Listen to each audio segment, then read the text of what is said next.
السلام علیکم، کیسے ہیں دوستو؟ امید ہے سب خیریت سے ہوں گے۔ آج اس ویڈیو میں ہم پڑھیں گے حضرت حاتم طائی کی بیٹی اور رسول اللہ صلی اللہ علیہ وآلہ وسلم کا کرم۔ چھٹی صدی عیسوی کا زمانہ تھا۔ عرب کی سرزمین اندھیروں میں ڈوبی ہوئی تھی۔ کوئی قانون نہ تھا، کوئی انصاف نہ تھا، طاقتور کمزور کو دباتا اور غریب کا کوئی پرسان حال نہ تھا۔ ایسے ماحول میں کچھ لوگ اپنے اعلیٰ اخلاق کی وجہ سے پہچانے جاتے تھے۔ انہی میں ایک نام بہت روشن تھا، حاتم طائی۔ حاتم طائی اپنی سخاوت کی وجہ سے مشہور تھا۔ اس کے خیمے کے دروازے ہمیشہ مسافروں کے لیے کھلے رہتے تھے۔ اگر کوئی بھوکا آتا تو وہ اپنی بکری ذبح کر دیتا، اگر کوئی پیاسا ہوتا تو اپنی سب سے اچھی مشکیزہ پیش کر دیتا۔ شاعر اور مسافر عرب کے مختلف قبائل میں جا کر اس کے قصے سناتے، یہاں تک کہ کہا جانے لگا عرب میں اگر سخاوت کا دوسرا نام ہو سکتا ہے تو وہ حاتم طائی ہے۔ حاتم کی یہی شہرت تھی کہ دشمن بھی اس کا احترام کرتے، لیکن تقدیر نے چاہا کہ وہ اسلام کے ظہور سے پہلے ہی دنیا سے رخصت ہو گیا۔ بیٹی کی گرفتاری۔ حاتم کی وفات کے بعد اس کے بچے باقی رہ گئے۔ اس کی بیٹی صفانہ بھی انہی میں سے تھی۔ وقت گزرتا گیا، یہاں تک کہ رسول اللہ صلی اللہ علیہ وآلہ وسلم کا پیغام دینا شروع کیا۔ اسلام پھیلنے لگا، لیکن مکہ اور ارد گرد کے قبائل میں مخالفت بھی بڑھنے لگی۔ ایک موقع پر مسلمان نے قبیلہ جس سے حاتم تعلق رکھتے تھے پر حملہ کیا۔ اس دوران صفانہ اور کئی عورتیں قیدی بن گئی، انہیں مدینہ منورہ لایا گیا۔ تصور کیجئے، ایک وقت وہ تھا کہ حاتم کا گھر مہمانوں اور عزت سے بھرا رہتا تھا، اور اب اس کی بیٹی دوسرے قیدیوں کے ساتھ مدینے کے بازار میں بیٹھی تھی۔ لوگ اس سے دیکھتے تو کہتے یہ حاتم طائی کی بیٹی ہے۔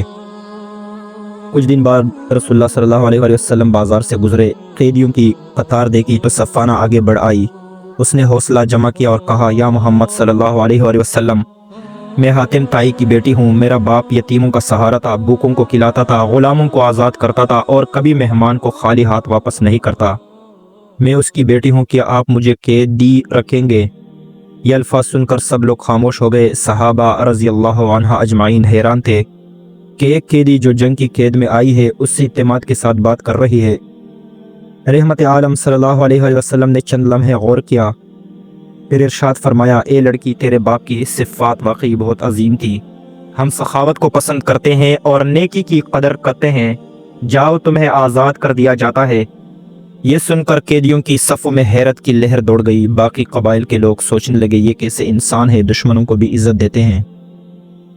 صفانہ کو نہ صرف آزاد کیا گیا بلکہ سواری اور زاد راہ بھی دے دیا گیا تاکہ وہ عزت کے ساتھ اپنے قبیلے تک پہنچ سکے۔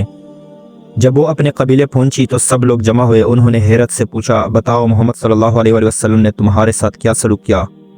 صفانہ نے روتے ہوئے کہا، وہ اللہ کے سچے رسول ہے، اگر تم دیکھتے ہیں کہ انہوں نے میرے ساتھ کیسی رحمت اور عزت کا برتاؤ کیا، وہ ایسے شخص نہیں ہو سکتے جو جھوٹ بولے۔ میں تمہیں گواہی دیتی ہوں کہ ان کا دین حق ہے۔ قبیلے کے لوگ گہری سوچ میں پڑ گئے۔ آہستہ آہستہ اسلام کی روشنی ان کے دلوں میں اترنے لگی۔ سبق اور پیغام۔ یہ واقعہ تاریخ کا ایک روشن چراغ ہے۔ سخاوت کبھی ضائع نہیں جاتی۔ حاتم طائی مسلمان نہیں تھے، لیکن ان کی نیکی نے ان کی بیٹی کو قید سے آزاد کر دیا۔ رسول اللہ صلی اللہ علیہ وآلہ وسلم کی رحمت دشمن تک پہنچتی تھی۔ آپ صلی اللہ علیہ وآلہ وسلم نے کبھی ذاتی انتقام نہیں لیا بلکہ عدل اور اخلاق کو ترجیح دی۔